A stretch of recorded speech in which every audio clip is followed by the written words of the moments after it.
Farmer Manoj Vishnoi, who lives in Harda district of Madhya Pradesh, sold 49 quintals of maize at a government mandi on 12th of December 2025. In return, he received rupees 74,460. The official minimum support price or MSP for maize is 2,400 per quintal. However, Manoj did not receive 2,400. He was paid only 1,497 per quintal. This means that in a single day the farmers suffered a direct loss of nearly 44,000. Now consider this. If this is the situation inside a government mandi, even with an official MSP in a place, what lies ahead? As claims emerge around a new India US trade agreement, if those claims turn out to be true, farmers like Manoj and millions of farmers and dairy producers across the country should be pushed in a serious crisis. Hello, my name is Shivani and you are watching News Portly. Before we move ahead, do not forget to subscribe our channel, and if you're watching this video on Facebook, please make sure to like and share it. On 2nd February, India and the United States announced a new trade agreement. Since then, one question has dominated the debate. What impact will this deal have on Indian farmers? On Tuesday evening, 3rd February, Union Commerce and Industry Minister Piyush Goyal said that negotiations with the United States are in their final stage and the details are being worked out. He also stated that sensitive sectors such as agriculture and dairy have been protected under the India US deal. However, statements coming from the American side suggest a very different picture. US President Donald Trump, Agriculture Secretary Brooke Rollins, and White House Press Secretary Caroline Leavitt, and US Trade Representative Jamieson Greer have all made claims that tell another story.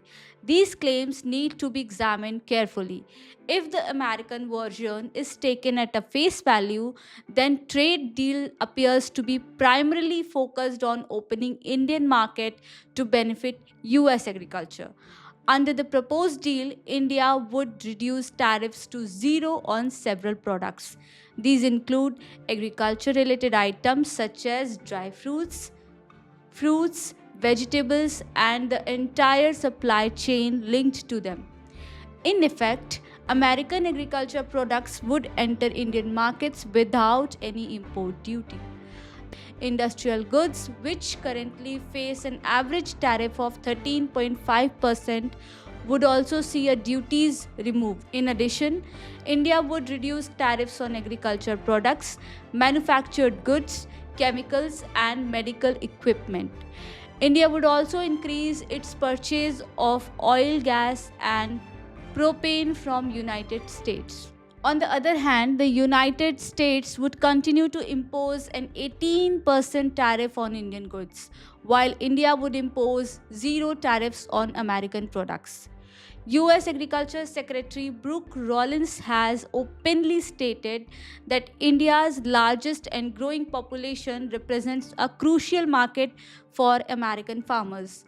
According to her, this trade deal will help US agriculture products sell more in India and will channel money into the rural America. The White House has described this agreement as a victory for the America First policy. President Trump has already claimed that India will buy nearly $500 billion worth of energy, technology, and agriculture products from United States. In the words of US administration, this deal represents a clear win for America.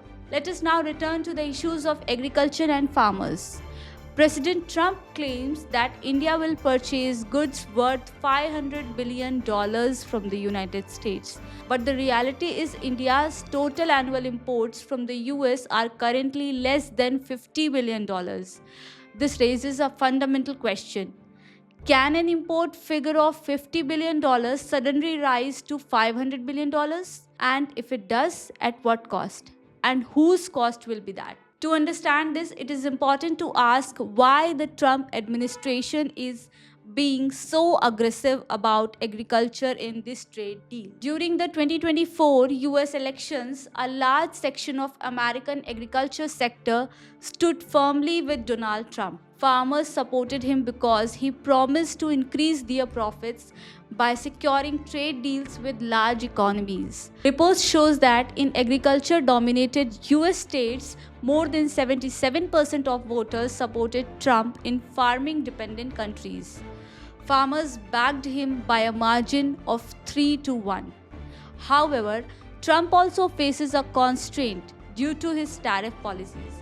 US agriculture exports suffered losses of nearly 27 billion in 2018 and 2019. A significant portion of this loss resulted from a sharp decline in exports to China. Later, the Trump administration provided around $32 billion in direct financial assistance to farmers, which helped restore their confidence. Now, Trump is attempting to fulfill that promise once again.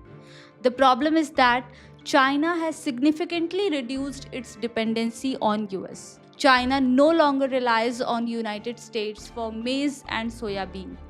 According to US National Corn Growers Association, global demand is not large enough to compensate for the loss of Chinese market. As a result, Trump needs another market like China, large population and consumption driven. Apart from India, there is no such country. But if American agriculture products enter Indian market, what will happen to Indian farmers?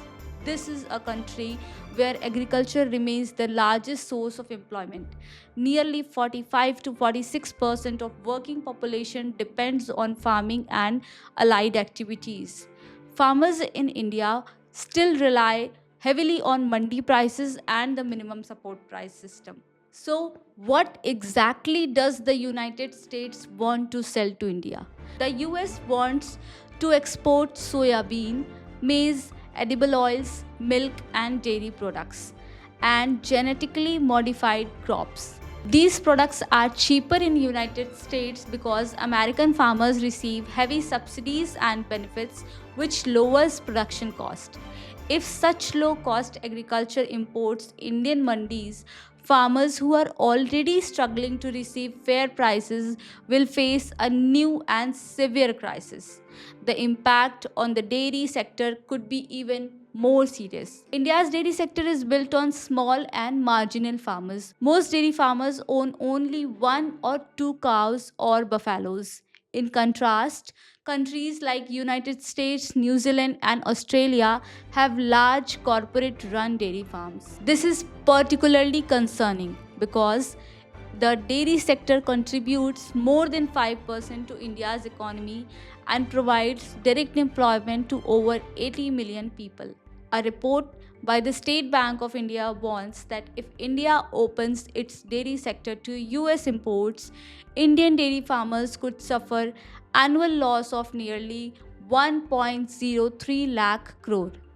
Agriculture experts argue that if farming is fully exposed to international trade pressure, Indian farmers will lose their bargaining power, the MSP system will weaken, the mandi structure will erode, farmers will continue to produce but their incomes will steadily decline. So, this is not just about an India US trade deal. This is about Manoj Vishnoi. This is about the farmer who returns from a government mandi with a loss. If farmers cannot receive fair prices even when MSP exists today, what will be their condition tomorrow in a completely open market? So, if you found this video important, please follow News Portly. We are available on Facebook, Instagram, Twitter, and do subscribe our channel News Portly English.